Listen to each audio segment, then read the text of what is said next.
all-league performer all season. Johnson is as tough as they come, but should play. However, his effectiveness could be in jeopardy.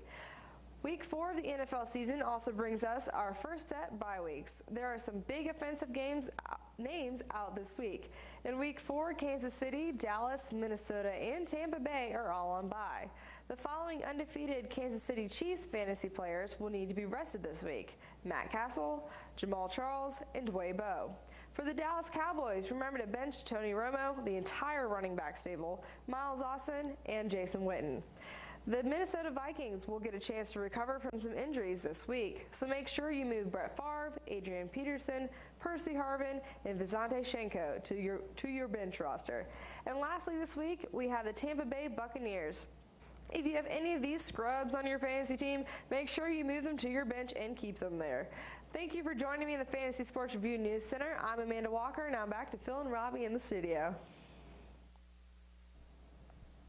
Hey, thanks a lot, Amanda, for that report. That's all the news you need right there. This is the first week that we're just talking about with bye weeks. And one important thing you have to realize when you have bye weeks is you're probably going to have to be very active on the waiver wire. So Rob and I are here with some of the top waiver wire pickups for this week. Robbie, who are you looking at? Who are some of the guys out there that these guys can get that are still out there they can add to the roster? Well, if you have a guy like Romo or Castle or somebody like that, if you have a backup for Tony Romo, I wouldn't worry about it. I'd start that backup. It's probably going to be better than Bruce Gradkowski. But Gradkowski, played pretty serviceable for Jason Campbell last week. One running back that I would love to. Before you move on, Robbie, I definitely want to say with regards to Gradkowski, though, Gradkowski has a very favorable matchup this week against Houston. And if you need to pick up a guy off the waiver wires, I think this is a perfect example of a time where you can bring up Gradkowski to sit in for one of those guys. We talk about matchups often, and I think that he would be a viable pickup. But some of their threats emerging in Oakland is Darius Hayward-Bay, Lewis Murphy, Zach Miller becoming one of Gradkowski's favorite targets. And McFadden. And McFadden, too, as well, coming out of the backfield. He can run, he can also catch the ball. He's playing pretty well. But a guy that I look for in the waiver wire in terms of running backs, if you have any of the QB trio or the running back trio out of Dallas or Jamal Charles or Thomas Jones, I think you pick up a guy in Ben Jarvis, Green Ellis for the New England Patriots because they don't have the depth like they once had. Kevin Falk's now out for the season. Lawrence Maroney just got traded to the Broncos. They have Sammy Morris, who barely even played. And they have Danny Woodhead from the New York Jets, another running back that's done pretty admirable job for the Patriots. But Jarvis Green Ellis is going to get majority of the carries in New England, and that should take the load off Tom Brady's shoulders, especially going into Miami. Ben Jarvis, green eggs and ham. Yeah, exactly. Yeah. So now Maroney, speaking of the Patriots, now he's over in Denver. So this guy is good enough with no Sean Marino being the late scratch last week. Right. That's good because if you get Lawrence Maroney, you're going to get a lot of touches, especially inside the 20, because Kyle Orton looked horrible. I was watching that game against Indianapolis pretty intently. You were. And let me tell you, he did not look good inside the 20-yard line. I don't know if it was Josh McDaniels' play calls, but they needed no Sean Moreno. They didn't have him. You give Lawrence Maroney a week in practice. He's a great downhill runner.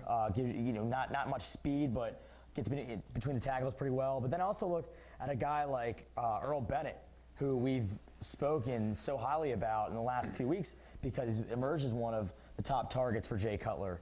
And then another guy we look for is Steven Williams. And Williams is having a beast season for Arizona. Now Steve Breston's out for a few weeks. Well, yeah, I mean, he's certainly going to be the guy. Breston was off to a very fine start there. Fitzgerald will obviously be the guy. But, Steven Williams is a very early Doucette's out injured also. So Steven Williams could be a guy that could come in there and, you might hit a home run with this guy. Well, I would not start him at your number 1 or 2 slots. And if you have 2 wide receivers and a flex, see if that flex position is better. But I would look for him as a 3rd wide receiver.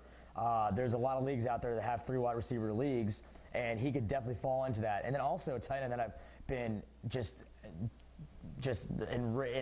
raving about is Aaron Hernandez, rookie tight end from the University of Florida. Tim Tebow's favorite target, of course. This guy is better than advertised. 6'4", can catch the ball. He's fast. In that aerial assault that the Patriots have really shown this season, he's really looked true to form, and I see this guy keep continuing to get better and better each week. Yeah, I mean, I saw him in that opening game against the Cincinnati Bengals, and he was definitely a presence on that field. Another thing I've noticed about the Patriots in the past, which I've noticed because they've had guys like Ben Watson and some of they've always had the Daniel Grahams. These guys will come in at the start of the season. Brady will quickly throw them a couple of touchdowns, and then those vanish into the stat lines for the rest of the season. So, yes, I like Aaron Hernandez. I think he's a great tight end, and I think that Brady will definitely be able to continue to use him this season. But I'm saying approach with caution, though, because the Patriots, I've seen that type of trend from them in the past. It is something that could happen, and we would not be remiss here if we left out Harry Douglas down there in Atlanta. That's Robbie's favorite receiver that you've never heard of before. But they threw deep to him, and he's a deep threat. As long as Matt Ryan continues to become a better quarterback, then Harry Douglas could be a guy that emerges as a threat there for Atlanta. But Robbie, we got some viewers that have sent in some questions for you, so let's burn through these real quick, and then we'll get to this week's matchups. Okay, Ryan, your boy Ryan there in Chantilly, he's been offered a trade. He wants to know if now is the time to trade Darren McFadden for Steve Smith and Sean Green. I would say yes, because Steve Smith is still a number one wide receiver. Any way you want to put it. We're talking about Carolina or Giants Steve Smith? We're talking about Carolina Steve Smith. Okay. I still think he's the number one wide receiver. I know that he's got Jimmy Clausen throwing him the football as a rookie, who I always try to stay away from. You have to. Because you just never know what you're going to get. Sean Green, another guy that we said was going to be a one-year wonder. I didn't say it because I thought he was going to be really good this season. But another guy you looked for and you were like, I would not draft this guy. Proceed with caution. I think you're right. Yeah. But in terms of Darren McFadden, he's another guy that can always slip up and get and then just kind of fly under the radar and have a few games. But I think you accept this trade because I think McFadden's value is sky high right now, and you're getting 2 first-rounders for Darren McFadden. Yeah, I'm not going to make that trade. I'm keeping McFadden, despite the fact that I do not like Darren McFadden's matchups for the remainder of the season. I think that he's had he's had 3 tremendous games to start the season. He's certainly done as much as he's capable of doing. He's not going to do any better than he's already done. He could continue to be steady, and he's doing great given their offense and their situation right now. But Sean Green is a guy that's still splitting carries with LaDainian Tomlinson. I know that, in fact, LaDainian Tomlinson was in the top 12 list for running backs. Fantasy point performance last week. Yeah, he is. Steve Smith is a guy that's going to continue to struggle to get the ball with a rookie quarterback throwing that to him down there in Carolina, and I don't really want any part of it. If it's Steve Smith to the Giants, I still wouldn't do that trade because I don't want Sean Green and having to deal with that. Right now, McFadden is the guy, but Michael Bush is coming back too, and that's also going to take away from his carries. So you can look at it both ways. I mean, I would keep in this trade. I would keep McFadden. However, if you have McFadden and you can get some value from him, trade him for another guy because it looks like he's going to have some tough matchups, and Michael Bush coming back to take away from his carries. So he could definitely be losing some action coming down the stretch here. Okay, Robbie, real quick, we got Joe from Winchester. He wants to know, he's got Andre Johnson this week. He's confused about this injury. We just talked about it on the news there. I think Andre Johnson's tough and he's going to play, but let's say this guy's worried about Andre Johnson. Should he trade? He has Darius Haywood-Bay on his team. I mean, are you going to start Darius Haywood-Bay over Andre Johnson this week? You know what? Yeah, it's kind of a toss-up. Andre Johnson's going against one of the best secondaries in the NFL. And the Oakland Raiders. And Haywood-Bay is going against the Houston Texans. Yeah, exactly. So it's kind of flip-flops. So it's a kind of role reversal. I think that with Haywood-Bay as your wide receiver, he's been one of Gronkowski's top targets.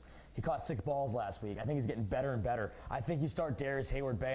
I know it's really risky, but if you have a guy like Haywood-Bay, he's going to give you a few touches against the poor secondary where Andre Johnson's going to go against one of the best cornerbacks and Nnamdi Asomugha for the Oakland Raiders. Absolutely. There's no doubt about it. And also, I would start Darius Hayward. With the exception of that Redskin game, Andre Johnson's games have just been plain old, ordinary, average games, except for that Redskin game.